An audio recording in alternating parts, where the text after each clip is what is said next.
Vous êtes-vous déjà senti entouré de difficultés, tout en étant déterminé à louer Dieu de tout votre cœur? Le psaume 9 vient de là, un cœur qui connaît la douleur, mais choisit la gratitude. Écrit par David, ce psaume est une puissante déclaration de foi au cœur des épreuves de la vie. Il nous apprend à nous souvenir de ce que Dieu a déjà accompli, même si nous n'avons pas encore vu ce qu'il accomplira. David célèbre la justice de Dieu et proclame qu'il est un refuge sûr pour les opprimés. C'est comme s'il disait, « Même quand l'ennemi semble l'emporter, je me souviendrai du Dieu qui juge avec justice. » Ce psaume mêle louange et supplication, confiance et lamentation, montrant que Dieu est un refuge sûr pour ceux qui se tournent vers lui. Dans cette vidéo, nous allons plonger dans les versets par verset un verset de ce puissant psaume et découvrir quelque chose de profond. Comment louer Dieu même au cœur des épreuves de la vie?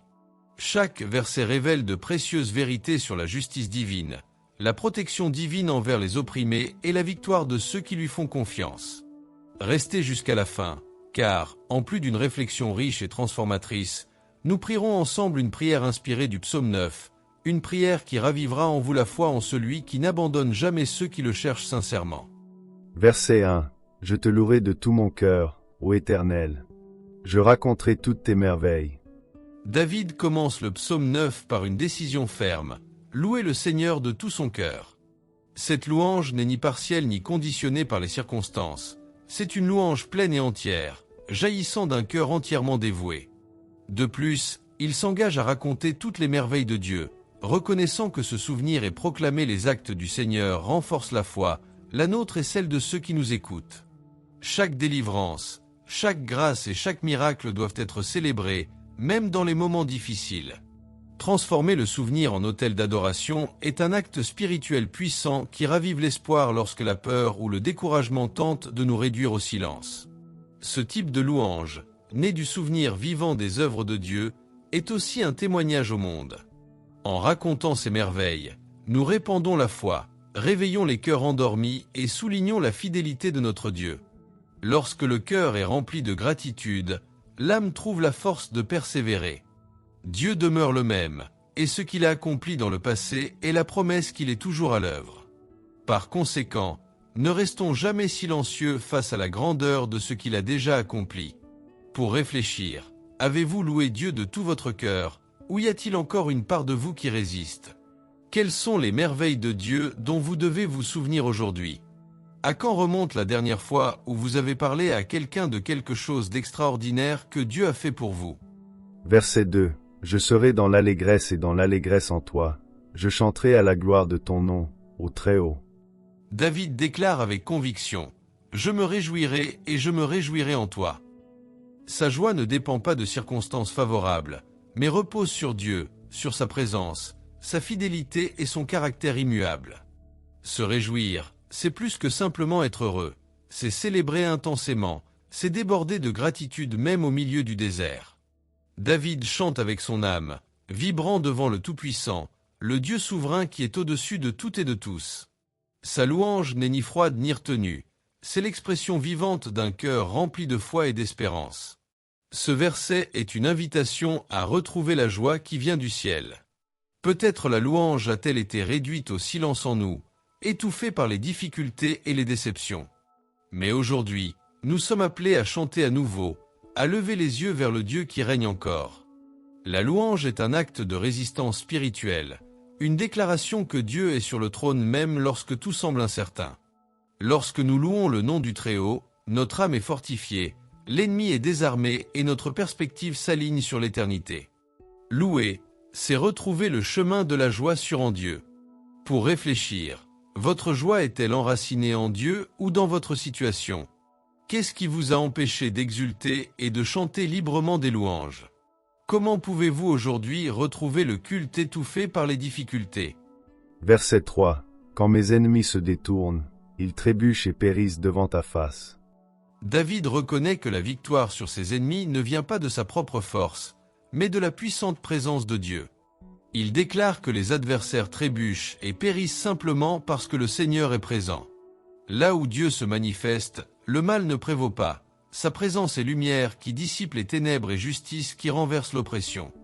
Cette vérité nous enseigne que toutes les batailles ne doivent pas être menées de nos propres mains. Souvent, c'est l'action silencieuse et souveraine de Dieu qui change le cours des choses. Ce verset nous invite à nous reposer en Dieu, notre juste défenseur. La victoire commence lorsque nous reconnaissons que nous ne sommes pas les protagonistes du combat, mais les témoins de l'action divine. Même lorsque la justice semble tarder, nous pouvons croire que, devant le Seigneur, tout mal sera jugé. La présence de Dieu demeure un bouclier et un jugement. Elle transforme les situations, vainc les ennemis et exalte ceux qui placent leur confiance en son nom.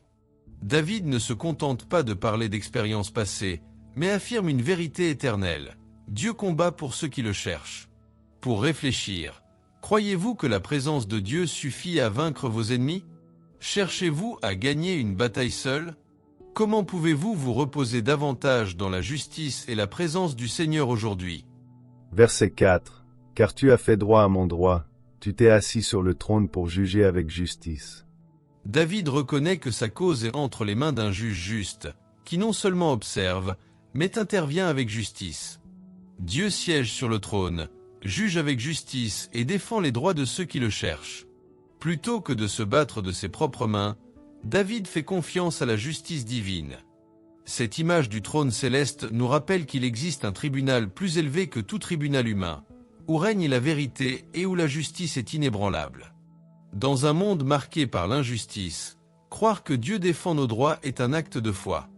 Même lorsque nous ne sommes pas entendus ici-bas, le ciel veille. Le Seigneur n'est pas un juge distant. Il est présent, actif et prêt à agir en faveur de ceux qui lui font confiance. En soumettant nos causes à Dieu, nous trouvons le repos et la liberté face au désir de vengeance. Le trône de Dieu est le lieu où notre dignité est reconnue et notre espérance renouvelée. Pour réfléchir, avez-vous soumis votre cause au trône de Dieu ou essayé de prendre les choses en main? Comment votre vie change-t-elle lorsque vous savez que Dieu juge avec une justice parfaite? Pouvez-vous vous reposer même si vous n'avez pas encore vu le jugement final de Dieu? Verset 5.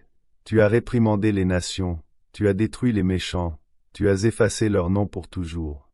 David reconnaît que Dieu non seulement juge avec justice, mais qu'il agit avec autorité et puissance. Le Seigneur réprimande les nations, détruit les méchants et efface les noms de ceux qui s'élèvent contre sa volonté. Ce langage inébranlable révèle l'engagement de Dieu pour la justice. Le mal peut sembler dominant un temps, mais il ne le demeure pas éternellement. L'histoire est entre les mains de Dieu, et c'est lui qui a le dernier mot sur les rois, les empires et les oppresseurs. Cette vérité apporte un profond réconfort à ceux qui souffrent de l'oppression et de l'injustice. Dieu voit, juge et intervient au bon moment. Même lorsque tout semble inébranlable, le Seigneur demeure souverain, renversant les méchants et soutenant ceux qui se confient en lui. David ne célèbre pas la destruction pour elle-même, mais reconnaît que le jugement divin confirme que Dieu maîtrise l'histoire. Ceux qui vivent pour eux-mêmes peuvent acquérir une gloire passagère, mais face à l'éternité, leurs noms sont effacés. Seul subsiste ce qui est établi en Dieu. Pour réfléchir, croyez-vous que Dieu règne réellement sur les nations? Comment cette certitude influence-t-elle votre vision de la justice dans le monde? Dans quel domaine devez-vous faire davantage confiance à l'action souveraine de Dieu? Verset 6. L'Éternel se fait connaître par le jugement qu'il exerce. Quand il achève son œuvre, il donne le salut aux opprimés. Ce verset souligne une vérité essentielle. On reconnaît le Seigneur au jugement qu'il exerce. Sa justice n'est ni impersonnelle ni hâtive, mais reflète sa sainteté et sa fidélité. Dieu agit avec sagesse et précision, notamment en faveur des opprimés, des victimes d'injustice et des oubliés des systèmes humains. Il intervient non seulement pour corriger les torts, mais aussi pour affirmer ce qui est juste et restaurer ce qui a été brisé. Le salut que Dieu offre n'est pas seulement momentané, il est profond et complet. Lorsqu'il juge, il guérit, libère et relève aussi ceux qui sont prostrés. Pour ceux qui souffrent, c'est plus qu'un réconfort, c'est une promesse vivante. Même lorsque le mal semble gagner, nous pouvons avoir confiance que Dieu est à l'œuvre, et que son jugement s'accompagne toujours de compassion et de rédemption pour ceux qui s'attendent à lui. Pour réfléchir, avez-vous recherché la justice de Dieu pour vos propres causes et celles des autres? Comment pouvez-vous soutenir et protéger les opprimés autour de vous? Face à l'injustice, Comment pouvez-vous renouveler votre espérance dans le salut et le jugement de Dieu? Verset 7. Il rappellera à toujours ses merveilles. L'Éternel est miséricordieux et compatissant. David déclare que les merveilles du Seigneur resteront à jamais gravées dans la mémoire, démontrant ainsi que les actions de Dieu ne sont pas momentanées, mais éternelles et percutantes. Ses œuvres ne s'effacent pas avec le temps, elles traversent les générations, perpétuant le souvenir de sa puissance et de sa fidélité. L'œuvre de Dieu est si grande qu'elle mérite d'être racontée, célébrée et conservée dans le cœur de son peuple. De plus, David révèle le cœur du Seigneur. Il est compatissant et miséricordieux. Sa justice n'est ni froide ni impitoyable, mais pleine de grâce et de tendresse. Dieu ne se contente pas de corriger, il prend soin de nous, pardonne et accueille. Ce verset nous montre l'équilibre parfait entre justice et amour, éveillant en nous la confiance nécessaire pour le rechercher même dans les moments difficiles. Le souvenir de ses merveilles et le réconfort de son cœur miséricordieux sont des ancres pour notre foi. Pour réfléchir, avez-vous médité sur les merveilles éternelles que Dieu a déjà accomplies dans votre vie? Comment la miséricorde de Dieu a-t-elle transformé votre relation avec lui et avec les autres? Comment pouvez-vous partager la compassion de Dieu avec ceux qui vous entourent? Verset 8. Il donnera de la force à son peuple. L'Éternel bénit son peuple et lui donnera la paix. David souligne que Dieu fortifie son peuple pour affronter les épreuves de la vie. Cette force n'est pas seulement physique, mais surtout spirituelle et émotionnelle, une énergie qui renouvelle la foi et permet la persévérance même dans l'adversité. C'est une sollicitude divine qui soutient et revigore, nous permettant de ne pas perdre courage face aux difficultés. De plus, le Seigneur bénit son peuple en lui accordant la paix, une paix qui va au-delà de la simple absence de conflit, mais plutôt une profonde tranquillité qui apaise le cœur et l'âme. Cette véritable paix naît de la présence constante de Dieu, qui nous soutient même dans les tempêtes de la vie. Ce verset nous invite à faire pleinement confiance à cette sollicitude et à rechercher la paix que lui seul peut offrir. Pour réfléchir, avez-vous ressenti la force de Dieu pour surmonter vos difficultés? Comment la paix du Seigneur s'est-elle manifestée dans votre vie, même dans les moments difficiles? Que pouvez-vous faire pour vous connecter plus profondément à cette force et à cette paix divine? Verset 9. L'Éternel est aussi un refuge pour l'opprimé, une tour de refuge au temps de la détresse. David nous apporte une parole de profond réconfort lorsqu'il affirme que le Seigneur est un refuge élevé pour les opprimés, un lieu sûr et élevé, inaccessible aux dangers qui nous entourent. Pour ceux qui souffrent de l'injustice et de la pression, savoir qu'il existe un refuge en Dieu est une espérance vivante. Il n'est pas un simple observateur distant de la douleur, mais un refuge réel et protecteur, où nous trouvons la sécurité même dans les moments les plus difficiles. De plus, le Seigneur est décrit comme une tour de refuge dans les moments d'angoisse, une structure solide et impénétrable où l'âme affligée peut chercher refuge et être restaurée. Cette image nous invite à nous élever au-dessus de notre angoisse, à rechercher des hauteurs spirituelles, confiant que, même lorsque les tempêtes persistent, la présence de Dieu nous maintient fermés et protégés. Le refuge divin est plus qu'un lieu physique. C'est la présence constante du Père qui nous console, nous apaise et nous rappelle que nous ne sommes jamais seuls.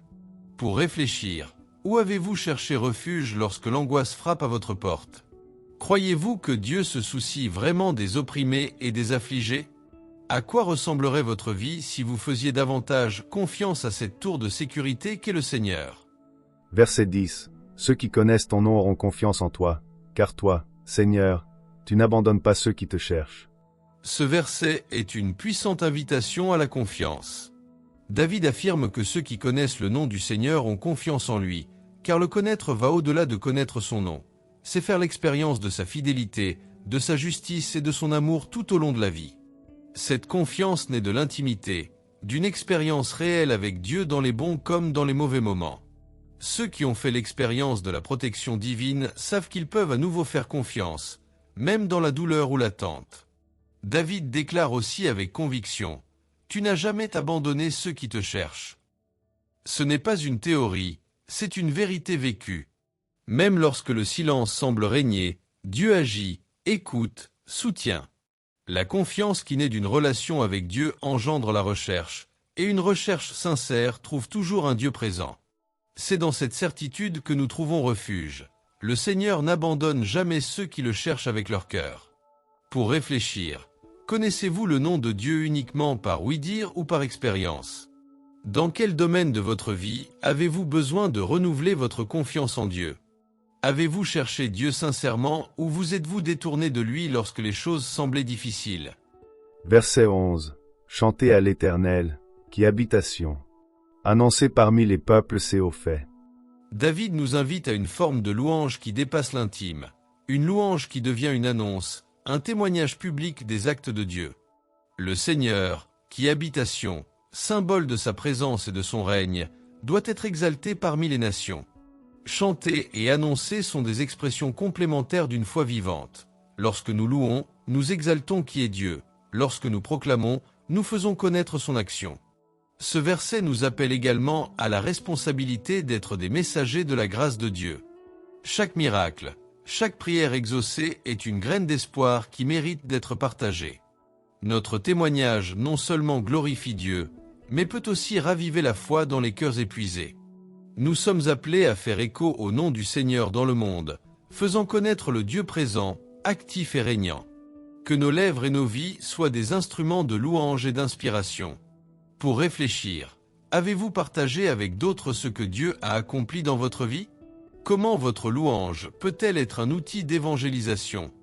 Comment votre histoire peut-elle toucher quelqu'un qui ne connaît pas encore le Seigneur? Verset 12. Car lorsqu'il fait droit, il se souvient d'eux, il n'oublie pas le cri des malheureux. David révèle ici l'une des vérités de foi les plus réconfortantes. Dieu se souvient des affligés. Lorsqu'il agit avec justice, il ne le fait pas de manière froide et impersonnelle. Il répond aux cris de ceux qui souffrent, de ceux que les hommes ont oubliés, mais pas lui. Le Seigneur n'ignore pas la souffrance humaine. Chaque larme, chaque supplication silencieuse est enregistrée devant lui avec attention et compassion. Ce verset nous assure qu'aucune douleur ne passe inaperçue aux yeux de Dieu. Même lorsque le silence semble régner et que les puissants ignorent les faibles, le Seigneur reste attentif. Sa justice est compatissante et réparatrice. Il juge, mais il guérit et honore aussi ceux qui ont été blessés. Nous pouvons être sûrs que Dieu n'oublie pas. Il écoute, il agit et, au moment opportun, il répond avec justice et amour.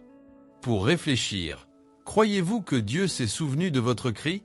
Comment cette certitude change-t-elle votre façon d'affronter la douleur? Pouvez-vous percevoir la justice de Dieu même lorsqu'elle semble différer? Verset 13. Aie pitié de moi, ô Éternel. Considère mon affliction à cause de ceux qui me haïssent, toi qui me relèves des portes de la mort.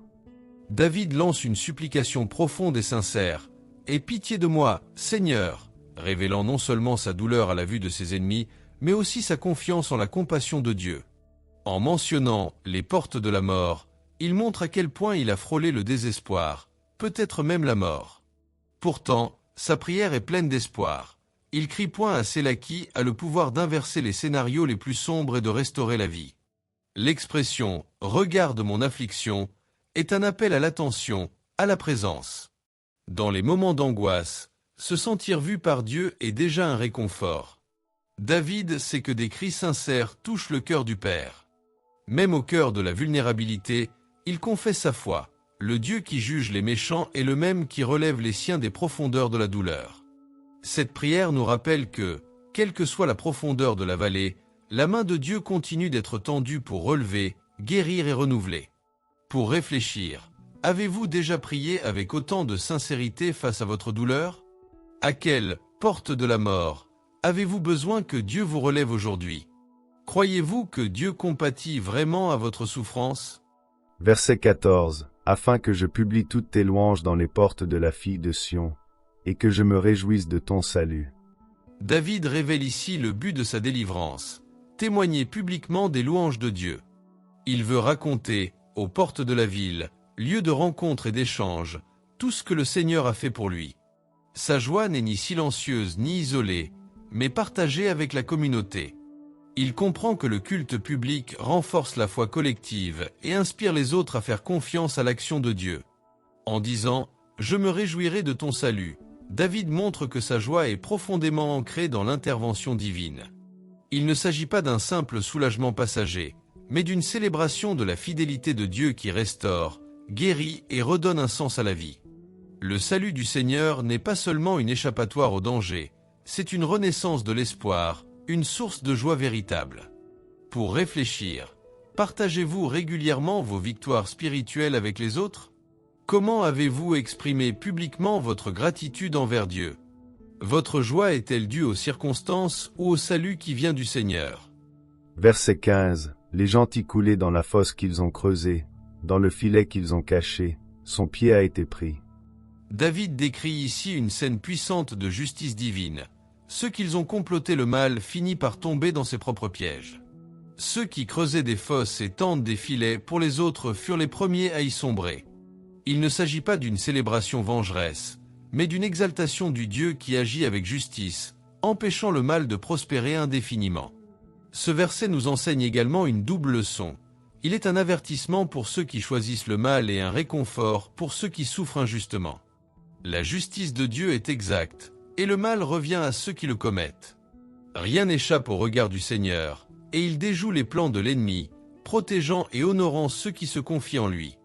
Pour réfléchir, croyez-vous que la justice de Dieu se manifeste même lorsque nous ne la voyons pas? Dans quel domaine devez-vous davantage faire confiance à la rétribution de Dieu qu'à vos propres mains? Quel piège devez-vous éviter pour ne pas tomber dans les pièges de la tromperie et de l'orgueil? Verset 16. L'Éternel se fait connaître par la justice qu'il exerce. Le méchant est pris au piège par les œuvres de ses mains. David affirme clairement que le Seigneur se reconnaît à la justice qu'il exerce, qui est une part essentielle de son identité. Dieu ne juge pas par impulsion, mais selon sa sainteté et sa fidélité. Ses actions révèlent qui il est, juste, droit et digne de confiance. Même lorsque nous ne comprenons ni les temps ni les moyens, nous pouvons être sûrs que Dieu n'agit jamais en dehors de la justice. L'image du méchant pris au piège par ses propres œuvres montre que le mal devient son propre piège. La méchanceté agit comme un filet qui revient à celui qui l'a tendu. C'est une justice qui s'accomplit inévitablement et précisément. Pour les croyants, ce verset est un ancrage. Même si les systèmes humains échouent, Dieu voit tout, juge parfaitement et agit au moment opportun. Pour réfléchir, quand avez-vous vu Dieu révéler clairement sa justice dans votre vie? Vous êtes-vous reposé sur sa justice ou avez-vous essayé de tout résoudre par vous-même? Comment votre vie peut-elle témoigner au monde que Dieu est juste et digne de confiance? Verset 17. Les méchants seront jetés dans la géhenne, ainsi que toutes les nations qui oublient Dieu. David édulcore pas la réalité spirituelle. Les méchants seront jetés en enfer, y compris tous ceux qui oublient Dieu. L'enfer représente ici la séparation ultime d'avec le Créateur, un destin marqué non seulement par des actes visiblement mauvais, mais aussi par un cœur indifférent à la présence de Dieu. Vivre loin de Dieu a des conséquences éternelles, et le psalmiste nous appelle à en reconnaître la gravité. Il ne s'agit pas seulement d'un message de jugement, mais aussi d'un appel urgent à la repentance. L'oubli de Dieu peut commencer par l'insouciance, par la substitution subtile de la foi à d'autres priorités. David étend cet avertissement à des nations entières, montrant que se détourner collectivement de Dieu entraîne aussi des conséquences tragiques. En tant qu'individus et en tant que société, nous sommes appelés à placer Dieu au centre de nos vies, de nos décisions et de nos cœurs. Pour réfléchir, avez-vous placé Dieu au centre de votre vie ou l'avez-vous laissé de côté dans vos décisions quotidiennes? Quels domaines de votre vie ont besoin de plus de rappel de Dieu et de sa volonté? Comment votre foi peut-elle influencer positivement votre foyer, votre ville, voire votre nation? Verset 18. De peur que les opprimés n'oublient à jamais, de peur que l'espérance des affligés ne périsse à jamais. David révèle la profonde sollicitude de Dieu pour ceux qui souffrent. Les opprimés ne seront pas oubliés à jamais, et l'espoir des affligés ne sera pas anéanti. Même lorsque la douleur semble éternelle, Dieu est porteur d'une promesse vivante. Il voit, prend soin de lui et agit en son temps. Il est le gardien des faibles, le soutien de ceux qui pleurent et le garant de la justice. Ce verset est aussi un appel à la persévérance et à la compassion. Dieu maintient l'espoir des affligés, mais il nous invite aussi à être des instruments de cet espoir. Nous ne pouvons ignorer la douleur des autres. Nous sommes appelés à nous souvenir, à prendre soin d'eux et à agir. En tendant la main, nous devenons un signe visible du Dieu qui ne nous abandonne jamais. Pour réfléchir, Comment avez-vous surmonté les périodes d'oppression et de souffrance dans votre vie? Comment l'espérance en Dieu a-t-elle soutenu votre cœur dans les moments difficiles? Êtes-vous prêt à être un instrument d'espoir et de justice pour ceux qui souffrent autour de vous? Verset 19. Lève-toi, ô Éternel. Que les hommes ne soient pas forts, qu'ils soient forts jugés devant toi par les nations. David lance un cri pressant. Lève-toi, Seigneur, demandant à Dieu d'intervenir là où la force humaine semble dominer et où l'injustice prospère. Il reconnaît que, aussi puissant que puissent paraître les hommes, c'est le Seigneur qui doit juger avec souveraineté, rétablissant l'équilibre là où règne l'oppression et le désordre. Cet appel reflète une foi inébranlable en la justice divine, bien au-delà de la faillibilité des jugements humains. C'est une invitation à la confiance en l'autorité de Dieu sur les nations, et aussi un appel à la prière persévérante, afin que, face à l'injustice, nos voix s'unissent pour crier vers un Dieu qui voit, juge et agit au moment opportun. Pour réfléchir, avez-vous confié vos difficultés et vos injustices à Dieu pour qu'il les juge, ou avez-vous essayé de les résoudre vous-même? Comment pouvez-vous renforcer votre foi en la souveraineté et la justice de Dieu au milieu du chaos? Dans quel domaine de votre vie devez-vous laisser Dieu prendre le contrôle et faire justice? Verset 20. Juge, ô Éternel, toi qui connais les cœurs. L'homme se détruit devant toi selon ses œuvres. David conclut son cri en reconnaissant que Dieu connaît véritablement le cœur humain.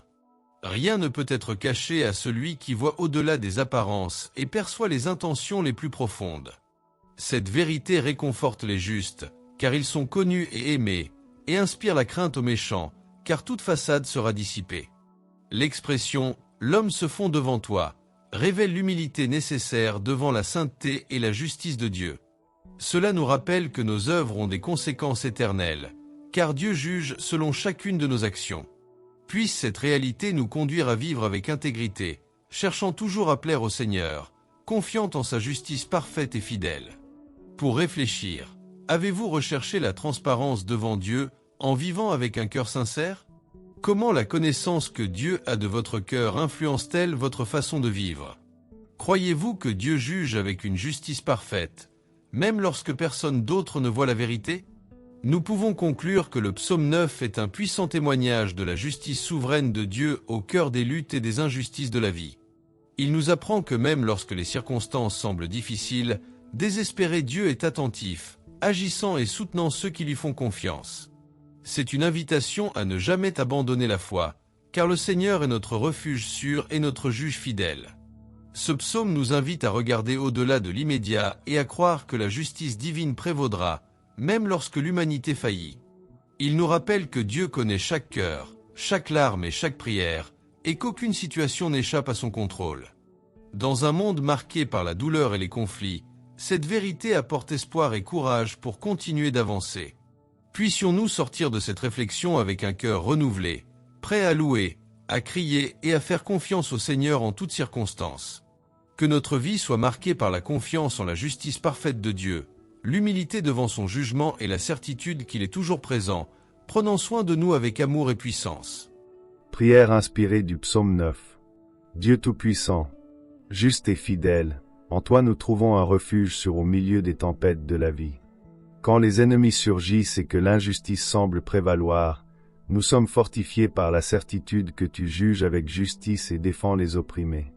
Soutiens nos cœurs, Seigneur, et renouvelle notre espérance afin que nous ne perdions jamais foi en ton amour et ta puissance. Père bien-aimé, nous te confions notre douleur, nos peurs et notre angoisse. Que ta justice se manifeste dans nos vies et nous donne le courage de persévérer, même lorsque le chemin semble difficile. Apprends-nous à te faire confiance avec humilité et à te louer en tout temps, sachant que tu es le Dieu qui voit, entend et agit en notre faveur. Que ton nom soit exalté dans nos paroles et nos actes, et que nous soyons des instruments de ta paix et de ta justice dans ce monde. Que la lumière de ton amour brille à travers nous, touchant les cœurs blessés et apportant le réconfort aux affligés. Nous t'abandonnons tout, confiant en ta miséricorde et ta fidélité. Au nom de Jésus, Amen. Si ce message vous a touché, aimez cette vidéo et partagez-la avec quelqu'un qui a besoin de se rappeler que Dieu n'oublie jamais les affligés et est toujours attentif à leurs cris. Puissions-nous redécouvrir ensemble l'espérance, la justice et la fidélité d'un Dieu qui est refuge et défense pour ceux qui se confient en lui. Abonnez-vous à la chaîne pour plus de réflexions sur les psaumes. Activez les notifications pour recevoir chaque nouvelle étude et laissez votre demande de prière dans les commentaires, car nous intercédons pour vous avec foi et affection.